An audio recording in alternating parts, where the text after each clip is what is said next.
Salam, xoş gördük hər birinizi, əziz izləyicilərimiz. Düz podkastın növbəti verilişindəyik.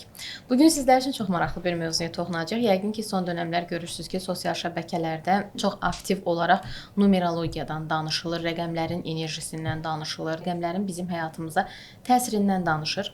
Bugün də bundan danışacağıq. Numerologiya əslində bir elmdirmi, yoxsa sadəcə olaraq bir ehtimallara mı əsaslanır? Nədən qaynaqlanır, hardan yaranıb, tarixi necədir və ən əsası biz numerologiyaya əsaslanaraq öz taleyimizi bilə bilərikmi? Baxın, bundan danışacağıq. Bir də sosial şəbəkələrdə daha çox bunu falçılıqla bəzən deyirlər ki, bu falçılıqdır. Bu suallara cavab tapacağıq. Qonağım isə yəqin ki, bir çoxlarınıza tanışdır. Beynəlxalq enerji elmləri üzrə mütəxəssis, numeroloq Aydan xanım Məhərrəmova bizimlə birlikdədir. Aydan xanımdan sizin suallarınıza, həm də öz suallarıma cavab tapacağam. Aydan xanım, xoş gəldiniz. Xoş gördük sizi. Salam, xoş gördük. Necəsiniz? Sağ olun, yaxşıyam. Rəqəmləriniz nədir bu tarixlərlə bağlı? Ümumiyyətlə, rəqəmlər pis və yaxşı deyə bir şey yoxdur. Hər şey bizim baxış bucağımızdan asılıdır. Yəni əslində mən bu numerologiya ilə bağlı siz qonağım olacaqsınız deyə biraz araşdırma elədim və biraz tarixinə getdim. Təbii ki, oxudum, bildim ki, sən demə bu Pifaqorun dövründən gəlirmiş və hətta Pifaqor qeyd edirmiş ki, Tanrı insanlarla rəqəmlər əsasında danışır. Bu nə dərəcədə düzgündür? Sizdə irəliləyən dəqiqələrdən buna cavab istəyəcəm. Amma gəlin ən başdan başlayaq. Çünki insanın bir yaradılışı var. İnsan yaradılıbdır. Gəlin bundan başlayaq ki, ümumiyyətlə biz bu dünyaya niyə gəlmişik? Hər kəsin bu dünyaya gəlməsində bir missiyası varmı? Yoxsa sadəcə olaraq gəlmişik, yaşayıb bizə verilən ömrü gedəcəyikmi? Hamımıza məlumdur ki, sadəcə bir bioloji varlıq olaraq yeyib, yatıb, sonda da ölmək üçün gəlməmişik. Yəni hər bir insan bu dünyaya müəyyən dərsləri öyrənmək, ruhunu inkişaf etdirmək və sonda təkamül etmək üçün gəlir. Bunu hər kəsin anlaması üçün daha rahat dildə desək, dünya həyatını təsəvvür edin ki, bu dünya həyatı bir məktəbdir. Bu məktəbdə də müəllimlər olur və dərslər olur.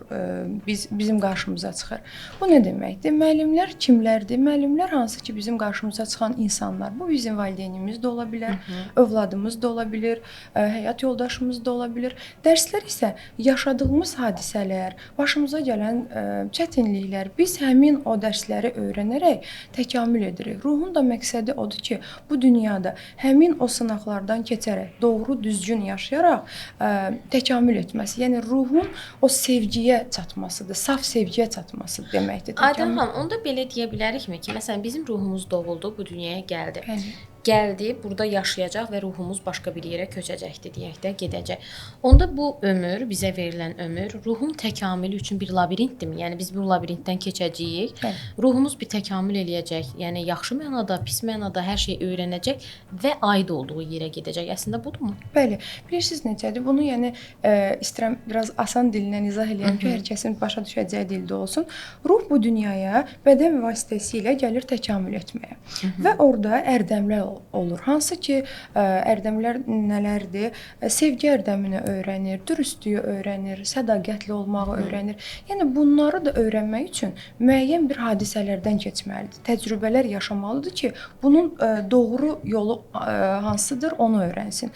Və beləliklə də elə olur ki, amma bəzən misal üçün hamımızın tanıdığı insanlar var ki, ümumiyyətcə istər rəqəmlərdən, istər numerologiyadan, nə üçün bu dünyaya gəlməkdən, missiyadan xəbəri yoxdur. İnsan yeyir, içir, yatır, sonda da dünyasını dəyişir. Belə olduqda bu ruh təkamülünü tamamlaya bilmir. Yenidən ruh bədənlənəndə qaldığı yerdən başlayır o ərdəmlər üzərinə təcrübə yaşayaraq onları tamamlamağa. Yəni çox ərdəmlər var ki, tamamlamalıyıq. Aha, buradan onda məndə belə bir sual yarandı. Bəzən deyirlər ki, sənin əvvəlki ruhun deyə bir anlayış var. Məsələn, sənin əvvəlki ruhun ən çox eşitdiyim belədir ki, qurban olub və yaxud da ki, nəyəsə qurban edilibdir və yaxud da natamam bir həyat yaşamış qurban olub. Yəni bax, bu deyim bundan mı gəlir ki, məsələn, siz dediyiniz kimi öz missiyasını tamamlamır və həyatdan köçürsə, o ruh tamamlanmadığı üçün artıq başqa bir bədəndə doğulur, düzdürmü? Aha, burada prosta belə deyim sizə, sadəcə bir məsələ var. Bəzi insanlar var ki, reinkarnasiyanı qəbul eləmirlər. Yəni ruhun yenidən bədənlənməsini. Belə olduqda biz çünki bu %100 bilinən bir şey deyil. Ən rahat yolla mən bunu mənim müəllimim Kəmalə xanım o qədər gözəl bizə izah elədi ki, bunu dərsdə. Və mən onu oradan tam başa düşdüm ki, ruhun bədənlənməsi nə deməkdir? Deməli, ruhun hamımız bilirik ki, bir yaddaşı olur. Və bu ruh bəzi hadisələr yaşayır, tamamlamadığı dərslər olur. Əsasən də nəsillərdən gələn problemləri gətirir bu həyata. Belə deyim, biz gəlirik öz həyatımıza, yəni bu həyatda ruh bu bədəndə canlanır. Və ola bilər ki, misal üçün belə deyim, mənim nənəm ilə babamın hər hansısa bir problemi olubdu. Əgər mən düzgün anlamasam, ya şuursuzcasına deyəcəm ki, o köhnə bilinclə deyəcəm ki, bizdə belə olubdu da, belə gəlib belə ayrılmalar olubdu. Hə, belə gəlib belə də gedəcəm. Mən də bu qismətdir, belə deyəcəyik.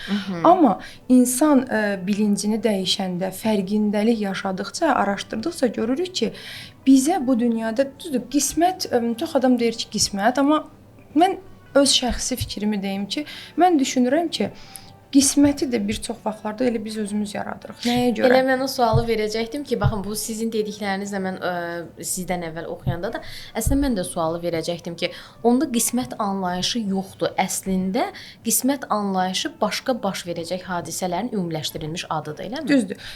Qismət necə mən onu bilirəm? İnsanın doğulduğu gün və bu dünyadan köçdüyü gün dəqiqdir. Həqiqətən bunu, yəni Allah yazır ki, bu dünyada insan dünyaya gəlir, bu tarixdə dünyadan köçür.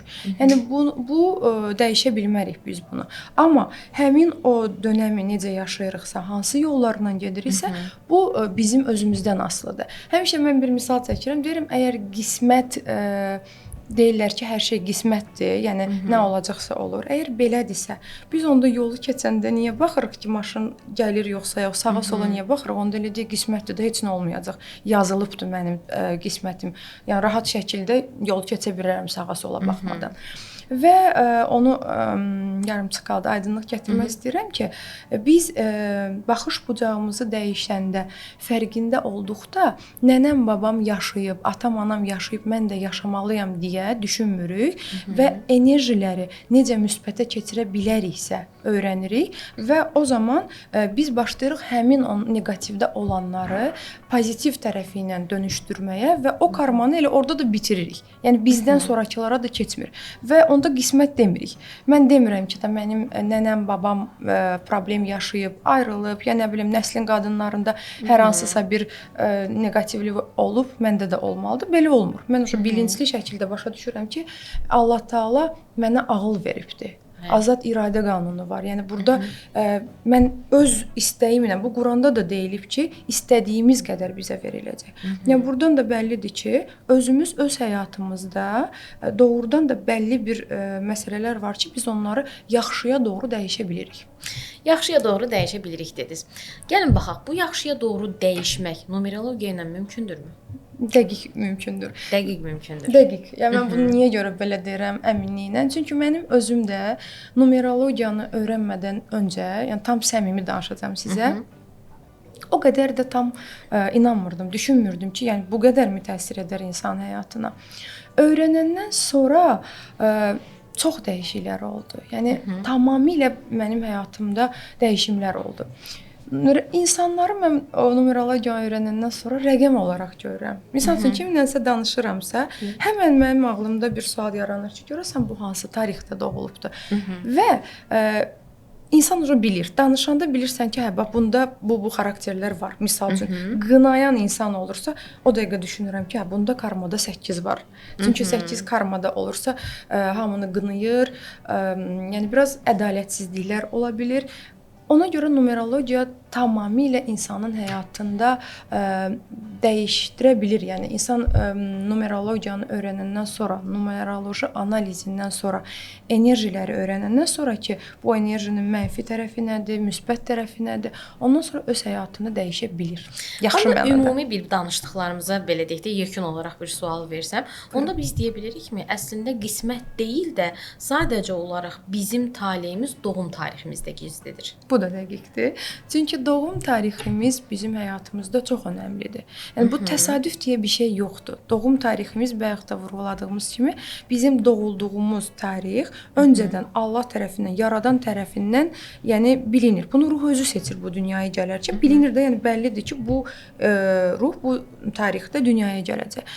Və həmin tarixdə bizə doğum yolumuzda verilən o tarix ki var, orada həmin hər bir enerjinin, o rəqəmlər ki var, bizim doğum tariximizdə olan rəqəmlərin enerjiləri bizim həyat yolumuzda çox yerlərdə təsir edir. Çünki hər bir rəqəmin də müəyyən vibrasiyası, titreşimi olur. Və ona görə də biz həyatımızda müəyyən hadisələri yaşayırıq, yəni o rəqəmlərə görə.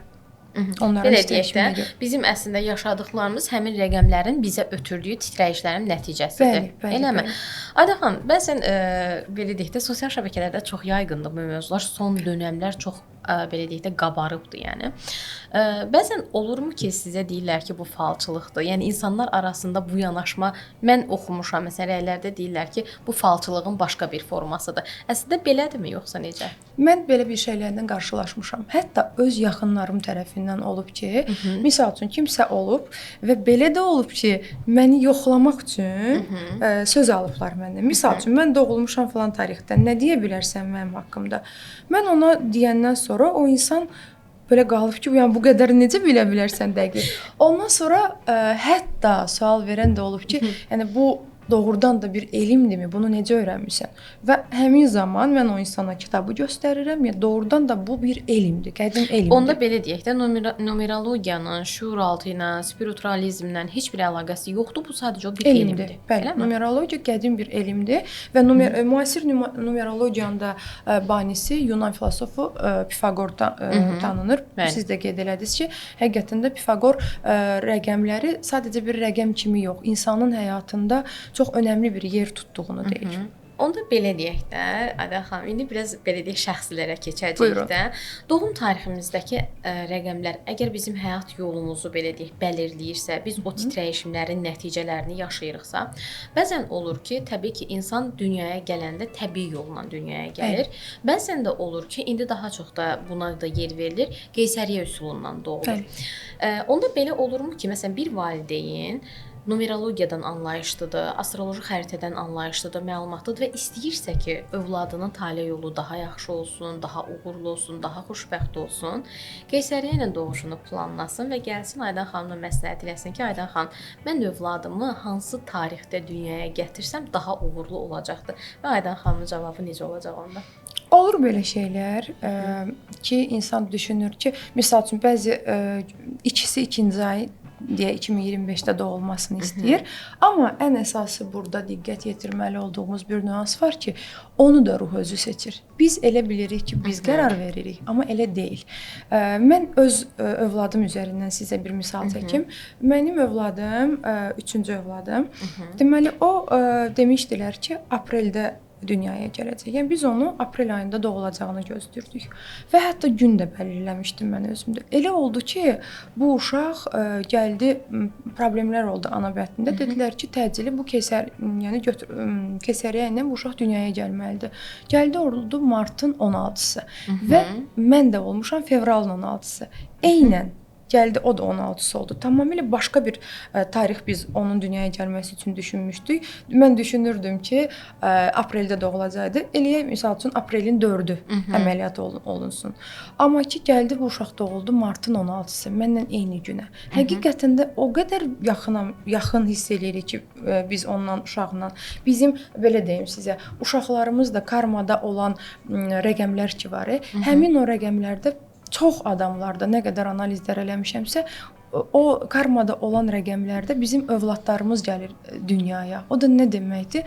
Bizim ruhsal müəllimimiz sayılırlar onlar. Misal üçün, məndə karmada 22 var.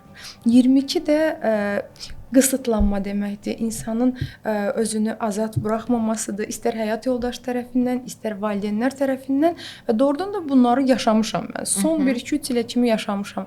Ata tərəfindən də olubdu. Qısıtlanma tam deməsə də, yəni tam sərbəst olmamışıq da belə olub. Sonra da ailə qurduqdan sonra da yoldaşım nə deyibsə elə olubdu. Və mənim böyük oğlum ayın 22-si doğulur. Hansı ki mənim karmamda olan 22 bu gəlir doğulur. 22 də o uşaq gəlir mənə azadlığı öyrətsin, rahatçılığı öyrətsin. İndi maşallah onun 20 yaşı var, böyük oğlum. Maşallah gününüz olsun. O mənə keçən il mənə dedi ki, mama sənə bir sual verim. Sən nəyə görə hamıya hər şey demək məcburiyyətində hiss eləyirsən özünü? Niyə azad özün qərar verə bilmirsən? Onda mən başa düşdüm ki, nə qədər də bu düzülmüş. Çünki mən 22 qısıtlanma, azadlıqdan insan belə deyim də bir qızıl qəfəs deyirlər ona karmada olanda. Bu uşaq da tam azaddır. Yəni 22. O mənə göstərir ki, mən o 22-ni necə yaşamalıyam. Yəni mən oğlumla, Rıza ilə başa düşdüm ki, əsl 22 necə olmalıdır. Yəni karmada da olan rəqəmlər bizə onu deyirlər ki, onu göstərmək istəyir ki, sən karmada olan rəqəmi, enerjini müsbətə keçir ki, yaradan tərəfindən də sənə mükafat olaraq doğum xəritəsində olan o nailiyyət enerjiləri verirsin. Yəni mən 22-ni müsbətə çevirərəmsə, o qorxularımdan çıxaramsa, belə deyim də, cəmiyyətdə danışmaqdan, çəkinmədən danışaram, özümü ifadə eləyərəmsə, orada da mənə mükafat olaraq nailiyyət yolunda olan enerjilər veriləcək. Ada xanım, o qədər qəşəng izah eləyirsiniz ki, nə yalan deyim, mən də inanacağam da, yəni. Və belə deyim də, inanmaq bir tərəfə də son dövrlər mən bunu siz, məsələn, Zaynə xanıma çox böyük hörmətim var, Zaynə xanımın sayəsində falan, artıq müəyyən qədər inanmağa başlamışam ki, var deyə. Zaynə xanıma da buradan salamlarımı bildirəm. Çox əzizdir mənim üçün Zaynə xanım. Zaynə xanım məsələn məndə bir numerologiya ilə bağlı analiz elədi. Mənim inamım ondan başladı, nə yalan deyim. Çox möhtəşəm bir fikirlər bildirdi. Yəni mən bu qədərini düşünmürdüm, yəni. Amma gəlin baxaq, məsələn karma deyirsiniz. Karma nədir? Bu karma sözünə çox tez-tez rast gəlirik. Məsələn, nədir karma? Hər insanın həyatında bir karması varmı? Mütləqdir. Bəli, mütləq. Karma bizim qaranlıq və kölgə tərəfimizdir. Karmalar ruhun keçmişdən gətirdiyi tamamlamadığı öhdəliklərdir. Yəni ruh bu dünyaya gəlir ki, hansı ki bayaq dediyim kimi ərdəmləri tamamlamayıbdı, onun üzərindən onları tamamlamağa başlayır. Yəni karma qaranlıq və kölgə tərəfimizdir, qısaca desək və bir də karma hərəkət deməkdir. Və bunu da necə belə asan bir yolla deyim.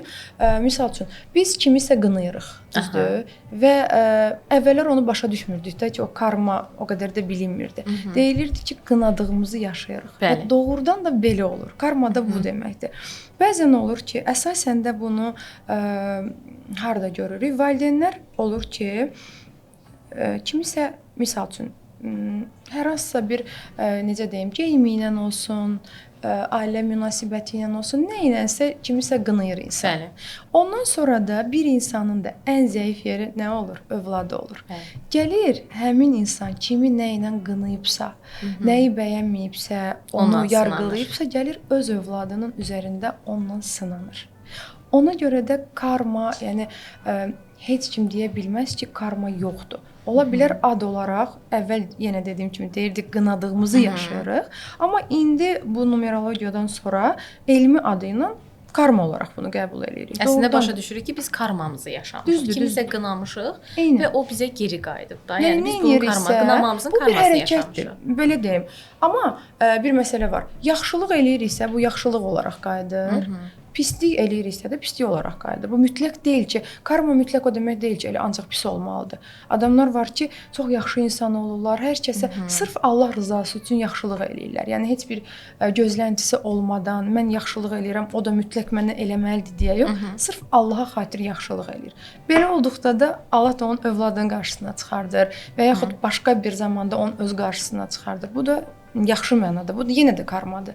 Nə Onda ediriksə belə deyək də, nəyi yaşamaq istəyiriksə onu verməliyik. Eynən. Onu eynən. verək ki, onu yaşayaq. Eynən. Yəni verdiyimizi yaşayacağıq, eləmi? Ən gözəli bax bunu. Ayda xanım, bir də mənim diqqətimi nə çəkir? Mütəmadi olaraq məsələn siz danışıqda da vurğulayırsınız ki, mənfidə yaşayırsa müsbətə dəyişmək lazımdır. Bax bu mənfidə yaşamaq nədir? Müsbətdə yaşamaq nədir? Bir insan mənfidə yaşayırsa nə baş verir? Müsbətdə yaşayırsa nə baş verir? Və bir insan necə bilməlidir ki, mən mənfidə yaşayıram? Bax bunu necə bilə bilər?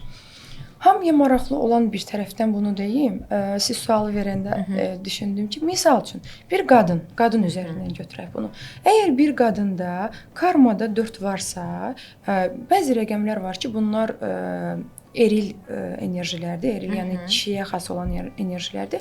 Bəziləri var ki, dişil, yəni xanımlara xas olan enerjilərdir. Misal üçün karmada 4 varsa, biz bu insana deyirik ki, sən 3-ə düşməlisən, yəni qadın enerjisinə düşməlisən. 4 olduqda karmada o yəni mənfi yaşadığını hardan bilməlidir? Bu əks cinsindən problemlər yaşayır. Deyək ki, ailədə bir münaqişə olur. Xanım nə etməlidir? Yəni biraz altdan alan tərəf xanım olmalıdır. Yəni bu belə görmüşük əzəldən də. Amma karmada 4 olanda bu xanım deyir ki, yox, kimsə mənə söz deyə bilməz. Elə bir ki, belə deyim də, altdan güzəştə gedən tərəf olmur. O da başlayır mənəm deməyə və belə olduqda da mənfidə yaşamaq deməkdir. Amma müsbətə keçirdəndə, yəni 4-ü 3-ə düşürdəndə, yəni erildən dişili enerjiyə keçəndə, onda o nə edir? O həmin insan başlayır qadın enerjisində olur. Xanım da qadın enerjisində olduğunda onun yoldaşının bolluğu, bərəkəti, ruzisi sırf həyatındakı xanımla bağlı olur. Çünki qadın enerjisində olanda insan qarşı tərəfin bolluq, bərəkəti də artır. Qadın enerjisi də o demək deyil də ki, gözəllik, nə bilim, makyaj, bu deməkdir. Qadın enerjisi həqiqətən daxildən belə deyim, xoşbəxtlikdir. İnsanları qınamamaq, yargılamamaq, olduğu kimi qəbul etmək. Mən özüm də bunu numerologiyadan sonra öyrəndim. Məsəl üçün mən də ailə həyatında mən 21 ildir ailəliyəm. Bu 21 ilin çox vaxtını nəyisə düzəltmək istəmişəm öz həyatımda. Və nəsə olanda da nə etmişəm? Qarşı tərəfdə istəmişəm günahı axtarıb tapmaq. Ay yoldaşım belə elədi, ay nə bilim, nəsə də qarşı tərəfdə axtarırıq. Amma numerologiyadan sonra mən anladım ki, nəsə bir hadisə, nəsə bir xoş bir şey, xoşa gəlməyən bir hadisə olanda insan çönüb ancaq özünə sual verməlidir. Bax, bu yaşadığım hadisə mənə nəyi öyrədir? Mən bunu niyə yaşadım? Hansı özümdə qəbul eləmədiyim kölgə tərəfimdir ki, yoldaşım onu mənə göstərir? Yəni, o qədər, belə deyim, dəqiq olur ki, mən o numerologiyadan sonra tamamilə baxış bucağım dəyişdi insanlara qarşı. Kimsən əvvəllər, yəni tam səmimi danışıram da, mən burada durum deyim ki, yox elə mən lap əvvəldən bu düşüncədə olmuşam, yox. O nə dedi mənim haqqımda, bu nə dedi? Olur da ki, insanlıq düşünürük, əsasən də bu xanımlara xas olan bir xüsusiyyətdir. Haqqımda nəsə danışdılar, kimsə məni istəmədi, nəsə. Amma bu numerologiyanı öyrənəndən sonra insanları olduğu kimi qəbul eləməyə başlayır insan. Başa düşürsən ki, bu sənin aidiyyatı, sənə bağlı bir məsələ deyil. Onun özünün onun rəqəminin verdiyi təsirdir. Və mən həmişə çalışıram, öz yaxınlarıma da deyirəm ki, bunu da məni yoldaşım mənə bunu öyrədib ki, ondan öyrənmişəm bu sözü də vurğulayım. Həmişə deyir ki, yaxşıya yaxşı olmağı hər kəs bacarır. Əsas onu başaraq ki, pisə yaxşı olaq. Və o qədər xoşuma gəlib ki, o söz mənim. Doğrudan da mən indi başlamışam bu son vaxtlarda onun dediyi qaydada çalışıram yaşamağa həyatı. Və doğrudan da Allaha xatir sırf nəyisə eləyirik ki, qarşılıq gözləmədən, mən deyək ki, kimisə ay günə getdim, bunu aldımsa, mütləq ki, özümə də bunu gözləməliyəm. Bu olanda bu keçir, yəni gözləntiyə görə eləmişik bunu. Amma ürəyimdən gəldiyi üçün sırf özüm rahatam deyə, yəni mən buyam deyə eləyirəmsə, onda Allah da başqa bir yolla onun mükafatını verir insan. Yəni çox yaşamışam bunları. Bilirsiniz nəyə oxşadı? Aydan xanım, siz bu izah elədiniz. O bəzən deyir ki, məsələn sən bir sual olaraq fikrində səsləndir və onun cavabını axtarma. Sadəcə boş ver. Məsələn, mənim bir qonağım var idi radioda efirimizdə. O sual verdi ki, bundan gözəl daha nələr mümkün? Aksesin sualıdır. Deyir ki, yəni bu sualı ver və düşünmə. Sən artıq özün görəcəksən ki, sənə daha nələr qayıdır da. Amma bunu şuuraltıda biraz eləməyi bacarmaq lazım. Məsələn, mən onu bacarmadım. Mən məsələn durum sual verim ki, o da belə izah elədi ki, toxumu at, özü cücərəcək. Amma məsələn mən bunu özlüyümdə bacarmadım. Durum məsələn səhər dedim ki, bundan gözəl daha nələr mümkün? Bu mənim içimdən gəlmədi və bacarmadım. Burada da kəsildi yəni. Əslində bacarmadım deyə bir şey deyil. Mən sizə bunu asan formada desəm, siz görəsiniz ki, elə həqiqətən də bu gün onu yaşayırsınız. Biz bu an nə yaşayırıqsa, bu toxum məsələsi var. Bu gün nə əkiriksə, yəni bu an nə yaşayırıqsa, gələcəyimizdir. Bu gün əkdiyimizi biz 10 gün sonra, 1 il sonra toplayırıq onun meyvəsini, belə deyək. Siz ola bilməz ki, yəni deyəsiniz ki, mən 1 il bundan öncə düşündüyüm nə isə bu gün yaşamamışam. Yəni yox, hər birimiz eləyirik. O da elə o deməkdir. Verdiyimiz suallardır. Aydan xanım, baxın mən həmişə onu indi ilk dəfədir bu barədə danışacağam. Yəni mən ümumiyyətlə bu sizdir, Zarina xanımda, müəyyən psixoloqlarda falan bunları izlədikdən sonra və s. və ilaxır belə müsahib olduqdan sonra, söhbətləşdikdən sonra mən artıq dediyim bir fikir var ki, mən bu gün yaşadıklarım hər birisi birəbir eyni olaraq uşaqlıqdan beynimdə qoyduqlarımdır. Yəni baxın, uşaqlıqda mən nəyi nəzərdə tutmuşdumsa iş həyatım barəsində, öz şəxsi həyatım barəsində nə artı, nə əskik. Bu gün birəbir eynisini yaşayıram da. Yəni o qədər özümə bəzən qəribə gəlir ki, yəni mən bu qədərmi dərindən bunu bilməyərəkdən necə bunu düşünmüşəm? Yəni necə bunu bu gün bu qədər dəqiqliklə yaşaya bilirəm? Çünki sizin ruhunuz bilir onu. Biz bədən olaraq başa düşmürük də, bunu bilmirik. Amma ruh bunun üçün gəlib dünyaya. Yəni ruh bu tarixdə, bu bədəndə dünyaya gəlirsə, ona doğum yolunda enerjilər verilir. Misal üçün belə deyim də, bizim doğum yolumuzda verilən enerjilər ki var, biz onları müsbətdə yaşayırıqsa, bizim həyatımızda o hansı ki qurduqlarımız var, uşaq vaxtı xəyal olaraq qururuq ki, bu olsun, bu olsun. Hamısı həqiqətən də olur. Doğum yolunda verilən enerjilər ona görə deyilir ki, təsadüfən olmur. Bu doğum yolundakı enerjilər bizim üçün çox önəmlidir. Eynilə mən bir dənə bir şey deyim öz üzərimdən. Mən uşaq vaxtı həmişə düşünürdüm ki, uzanırdım yatmağa axşamlar. Gözümü yumanda düşünürdüm ki, mən böyüyürəm. İnsan nə etdiyimi bilmirəm, orada elə də qura bilmirəm nə edəcəyimi. Amma düşünürdüm ki, mən gələcəkdə elə bir işdə işləyəcəm ki, mən onlara elə bir şey eləyəcəm ki, onların üzü güləcək, mənə sağ ol deyəcəklər. Həqiqətən mən onu o qədər real formada yaşayırdım ki, hətta mənim o ürəyimin döyüntüsü artırdı da, yəni gerçəkmiş kimi yaşayırdım onu.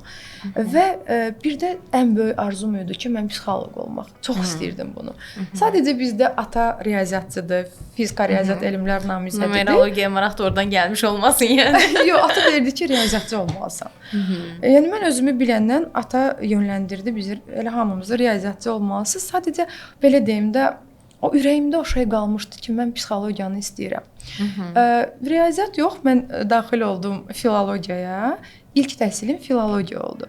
Ondan sonra amma mən bilirdim ki, bu mən deyiləm. Filologiyanı sadəcə filologiyanı sadəcə bir diplomunu almışam, belə deyim. Amma mən bilirdim ki, mən psixoloq olacağam. Yəni bunu ruhumda hiss eləyirdim ki, bu olacaq. Çünki nəyi istəmişəm, doğrudan da nəyi ki qəlbən istəyirik, onu %100 yaşayırıq da, yalnız bunun başqa variantı olmur. Və mən keçən il psixologiyaya qəbul oldum. Yəni bəlkə də belə deyim də, kiməsə asan gələ bilər ki, nə deyə qəbul olmaq. Amma mənim üçün o möcüzəvi bir şey oldu. Niyə görə? İkinci təhsil olaraq psixologiya və orada sual vermişdilər ki, bizə haranı bitirib? Elə ixtisaslar var ki, bitirsən, misal üçün psixologiyaya gedə bilmərəm. İndi mən düşünürəm ki, o filologiyada boşuna deyildi ki, mən o vaxt ora girdim ki, indi də psixologiyaya daxil oldum. Aydan xanım, bəs deyək ki, məsələn, siz özünüzün belə deyək ümumiyyətlə ruhunuz hiss eləyir ki, siz psixoloq olmalısınız. Gəlin biraz da başqa tərəfdən Buyurun. baxaq. Deyirsiniz ki, müəyyən bir müddət qısıtlanmada yaşamısınız da, karmanıza bağlı olaraq. Və bu qısıtlanmada yaşayaraq siz psixoloq ola bilməsəydiniz, məsələn, sizin ruhunuzda nələr olardı? Yəni ümumilikdə sual versəm, əgər bir insan öz ruhunun təkamülünü tamamlaya bilmirsə və bunu mənfidə yaşayırsa, bax o insan necə olacaq, nə baş verəcək yəni? Çox gözəl bir sual verdiniz. Çox təşəkkür edirəm bu suala görə. Həqiqətən o qədər gözəl bir sualdır ki. Əgər insan təkamülünə uyğun, doğru şəkildə yaşamırsa, yəni ruhunun istədiyinə uyğun yaşamırsa, ilk öncə xarakter olaraq bu mənfidə yaşayırıq bunu. Yəni belə deyim ki, numerologiya ilə desək, karmadakı enerjiləri yaşayır da, yəni mənfi ilə yaşayır. Ruhun istəyini yaşamır. Ruhun istəyi buna doğum yolunda verilən enerjilərdir. Hansı ki, gün, ay, il, missiya. Yəni biz bunu yaşamalıyıq. Biz karmada yaşayanda bunlar da yəni reallaşmır. Karmanı müsbətə keçirdikdə bizə mükafat olaraq Allah tərəfindən həmin o enerjilər və nailiyyət yolunda olanlar mükafat olaraq müsbətdə verilir. Və sizin sualınız oldu ki, necə olar əgər ruhun istəyinə uyğun yaşamasa? İlk olaraq karmadakı enerjiləri mənfidə yaşayanda bizə xarakter olaraq gəlir. Misal üçün necə deyim? 14 karma, öz üzərimdən danışım. 14 karma var məndə. 2 dönəm 14 karma olur. Və 22 də var məndə orada. Bütün o 5 dənə ki deyirəm, bizim karmada rəqəmlər var. Bunlar hamısı zamanla özün mənfiliklərini göstərirlər həyatımızda. 14 karma, 22 karma nə edir məni? Mən deməli qısıtlanmada yaşayıram, istəyirəm, işləmək istəyirəm, oxumaq istəyirəm, çıxmaq istəyirəm, amma belə bir xarakterdəyəm ki, uşaqlıqdan da ata nə deyibsə ona razılaşmışıq. Yəni öz sözümü deyə bilməmişəm mən. Bir növ qurban modunda olmuşam. Ailə qurandan sonra da yoldaşım nə deyirsə mən elə bilirəm belə də olmalıdır. Yəni onun istəklərinə uyğun yaşamalıyam. Amma həmin vaxtda nələr oldu mənim həyatımda? Mən elə bir bilirsiniz necə idi? Ruhum ayrı idi, bədənim ayrı. Öz qabımda deyildim. Həqiqətən deyildim. Başlayır xarakter olaraq insan aqressivləşir. Yoldaşınla problemlər yaşayırsan, uşağa hisslənirsən. Çünki özünü tapa bilmirsən axı sən özünü. Və 14 nəyi istəyir məndən 14 karmada? 14'lər bu dünyaya şükrü öyrətmək üçün gəlirlər. 14 şükür enerjisidir. Allahı ən yaxşı tanıdan 14 doğumlulardır. Mən elə olduqda mən naşükür olurdum. Çünki axı özüm deyiləm, başlayırdım şikayətlənməyə. Niyə bu belə oldu? Niyə mən işləyə bilmirəm? Ancaq elə niyə yaşayırdım da belə deyim sizə. Ondan sonra mən bu elmlərə gələndən sonra hələ mən numerologiyadan öncə ilk başladım spiritüalizm öyrənmək, kvant, access, hətta çox təlimlər aldım. İlahi xanım, bütün təlimləri İlahi xanımdan almışam. Ona da buradan öz təşəkkürlərimi bildirirəm. Yəni həyatıma elə bir toxunuşlar eləyib ki, İlahi xanım mənim. Ömrümün sonuna qədər mən ona minnətdaram. Və necə oldu? Ruhla bədən bir-birindən ayrı olduğu üçün bu zaman insan başlayır şükrünü azaldır. Ancaq gileylənməyə başlayırsan. Axı ruh istədiyini ala bilmir. Bəli, ala bilmir ruh istədiyini. Ondan sonra bu öyrənəndən sonra bu elmləri mən başa düşdüm ki, nə etmək lazımdır? Əlimdə olana şükür elədikcə, həqiqətən də 14'ü müsbətə necə keçirdim? Mən başladım əlimdə olanlara şükür eləməyə. Sağlamam və başladım özümdə axtarım ki, nəyə görə, axı niyə yoldaşım qoymur məni işləməyə? Demək, o zaman mən hazır deyildim işləməyə. Öz qorxularım var idi, öz güvənsizliyim var idi. Onların üzərində işləyərək mən başladım müsbətə keçirtməyə və sonda da belə də birinci xarakter olaraq gəlir karmada olan rəqəmlər, ondan sonra keçir xəstəliyə.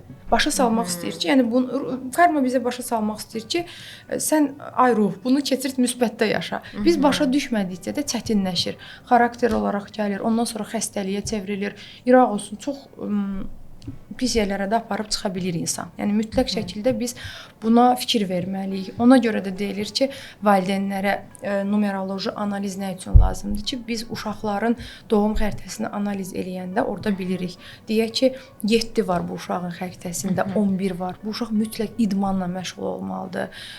Yəni idman olmasa bu öz potensialını çıxara bilməyəcək. Təkamül də elə bu deməkdir ki, biz doğru təkamül odur ki, doğum yolumuzda verilən enerjiləri ruhun istəyini düzgün yaşamalıyıq. Yaşamayanda ruhla bədən bir-birindən sanki qopmuş olur. Bir sual da verəcəm Ayda Buyurun. xanım. Onda belə çıxır ki, valideyn övladının həyatını belə deyək də düşündüyü qədər ki, bu təhsil almalıdır, bu yaxşı yerlərə gəlib çatmalıdır. Bir də bununla bağlı numeroloji bir analiz elətdirməlidir. Övladının harda karması varsa, harda belə deyək, çətinliyi olacaqsa, bunu mənfidə yaşayacaqsa, bunu mənfiyə keçirmək üçün artıq bir məsləhət alıb bu tərəfdən də kömək verməlidir, eləmi? Bəli. Çünki valideyn analiz, numeroloji analiz elətdirəndə balaca uşaqdır deyək ki, uşağım var, necə deyim sizə, 7 yaşı, nə bilim 6 yaşı. Bu zaman biz analizi biləndə, numeroloji analizi biləndə uşağın bilirik ki, bunun potensialı nədir? Doğum yolunda nələrdir? Məsəl üçün uşaq doğulub 7-ci ayda, missiyası 11-dir. Buna ən yaxşı yön deyə bilərik ki, bu uşaq çox yaxşı futbolçu ola bilər. Məsəl üçün, mənim böyük oğlumda 7 və 11 vardı. Bu uşaq özünü biləndən dedi, mən futbolçu olacağam. Amma mən o köhnə bilincdə olduğum üçün deyirdim, yox, hətta ağlayırdım ki, yox, bu universiteti bitirməlidir, olmaz futbolçu. Bir yerə qədər saxlaya bilirsən uşağı. Çünki onun ruhu bunun üçün gəlibdir. Bunu sınaqdan keçirtmək üçün gəlib. Ona görə də o uşağı biz bir yerə qədər saxlaya bildik. Sonra sonda 5-ci sinifə qədər hazırlıqlar, nə uşaq əlaçı oldu. Amma bir müddətdən sonra hardasa 7-ci sinifdə konkret dedi ki, ata, mən futbolçu olmaq istəyirəm.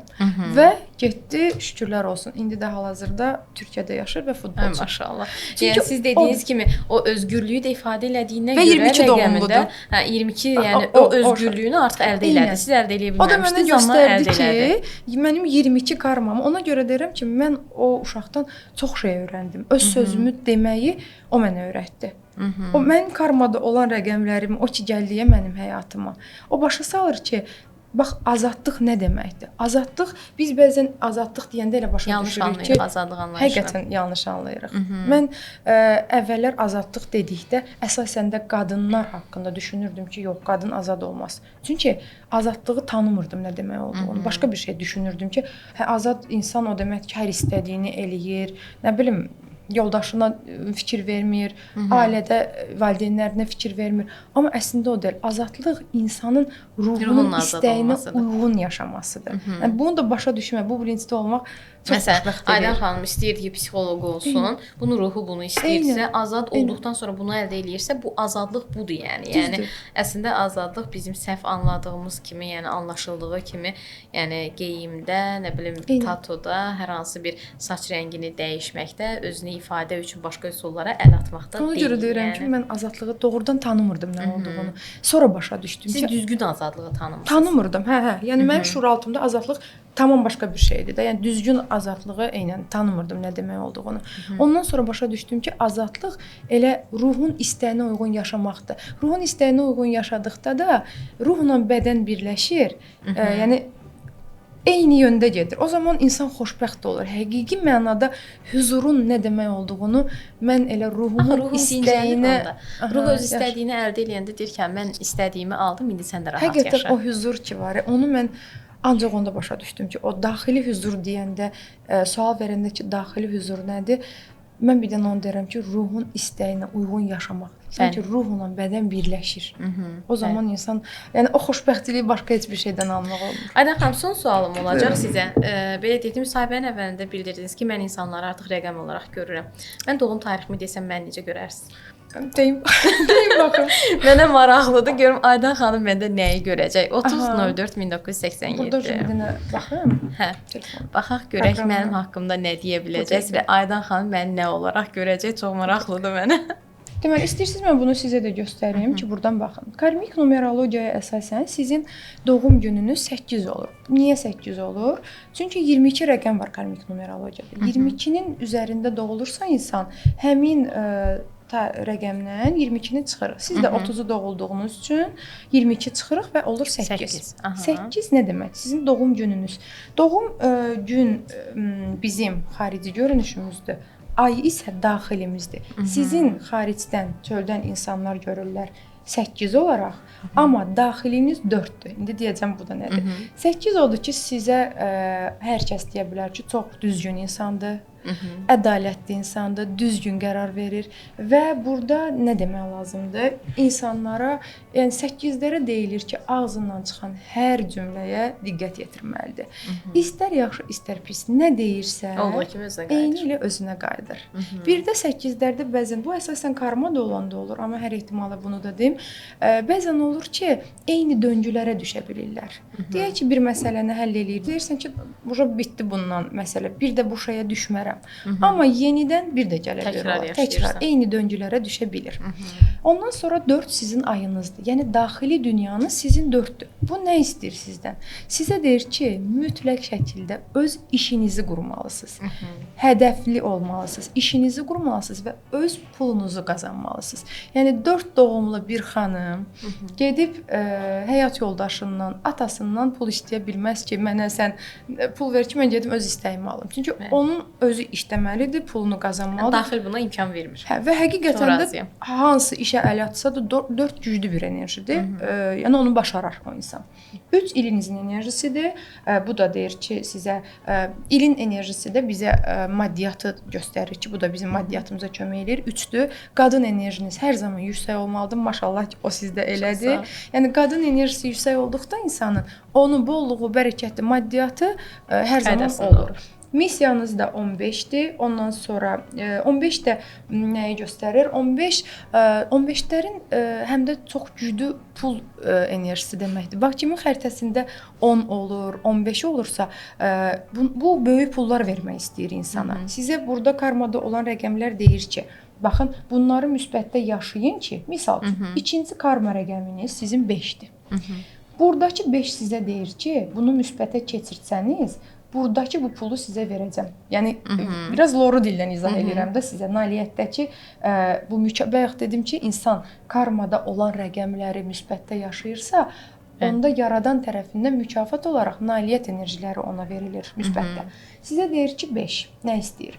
Öyrənib öyrədin mütləq şəkildə. Siz öyrənib öyrətməlisiniz. Müəllim olmalıyıq. Müəllimə olmaq olsun, fərq eləmir. Yaxud da təlim də verə bilərsiniz. Mütləq öyrənib öyrətməlisiniz. Yəni öz üzərinizdə işləmək və çox yaxşı müəllimlər Yəni niyə verdim bu sual? Çünki mən 3 il müəllimə işləmişəm. Əslində filologiyanı bitirmişəm, bəli, 3 il müəllimə işləmişəm. Yolumda var o, yəni ona görə. Var, mütləq şəkildə vardır. Çünki bunu istəyir sizdən. Və hal-hazırdakı işiniz də əslində elə buna uyğun sayılır. Ondan sonra karmada sizdə burada 11 var. Ondan sonra 1 var, 4 var. Bax, mən yuxarı dedim, 4 olanda xanımlarda 3-ə düşməlidir. Siz hər zaman çalışmalısınız ki, həyatınızda fərq eləmir, kiminəsə olur olsun, nəsə bir münaqişə olanda, söz-söhbət olanda biraz güzəştə gedən tərəf olmalısınız. Altdan alan. İndi orada göstərmir ki, o yoxdur deyə.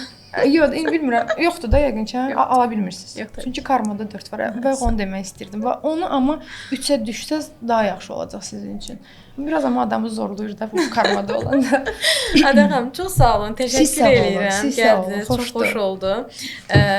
Belə deyək də, əslində mənim son dövrlər belə deyək də izlədiklərimdən nəticə çıxartdığım ən böyük nəticəm olub ki, sözün həqiqi mənasında heç bir halda mən artıq heç kimi qınamıram. Və heç bir halda heç kimin hərəkətini belə deyək də müzakirə etmirəm, yorumlamıram. Özü bilər, özü eləyir, cavabdeh özüdür. Bəlkə də belə məsləhətdir. O onun qərarıdır şəklində. Çünki siz dediyiniz kimi o qədər qınadıqlarım geri qayıdıbdı və ya da dediklərim yaxşı mənada, pis mənada qayıdıb və mən bunu artıq görmüşəm. Ona görə artıq hər kəs haqqında susub sadəcə öz qərarı deməyə həqiqətən öyrənmişəm. Ən doğrusu da budur. Burada da sizin təbii ki, sizin kimi mütəxəssislərin maarifləndirməsinin rolu var. Çünki mən bunu sosial şəbəkədən izləyirəm, maraqlanıram, axtarıram, siz danışırsınız, sizi dinləyirəm, digər belə deyim mütəxəssislər danışır, dinləyirəm. Çox sağ olun. Əziyyət çəkirsiniz, zəhmət çəkirsiniz, əməyinizin bəhrəsini görün inşallah. Sağ olun, minnətdaram. Mən sizə təşəkkür edirəm dəvət etdiyiniz üçün. Sağ olun. Var olun. Minnətdaram. Belə, əziz tamaşaçılar, növbəti podkastımızın sonuna gəldik, çatdıq. Mənə görə çox maraqlı bir, belə deyək də, mövzuydu, yeni bir mövzuydu və öyrəndiyim şeylər də oldu. Düşünürəm ki, sizlər üçün də faydalı olduq. Bir daha qeyd eləmək istəyirəm ki, qonağım Beynəlxalq Enerji Elmləri üzrə mütəxəssis, numeroloq Aydan xanım Məhrəmova bizimlə birlikdə idi. Verilişi sona qədər izlədinizsə və bəyəndinizsə, zəhmət olmasa səhifəmizdə izləməyə alın və bir like işarəsində bizdən əsirgəməyin. Növbəti podkastlarda görüşərik.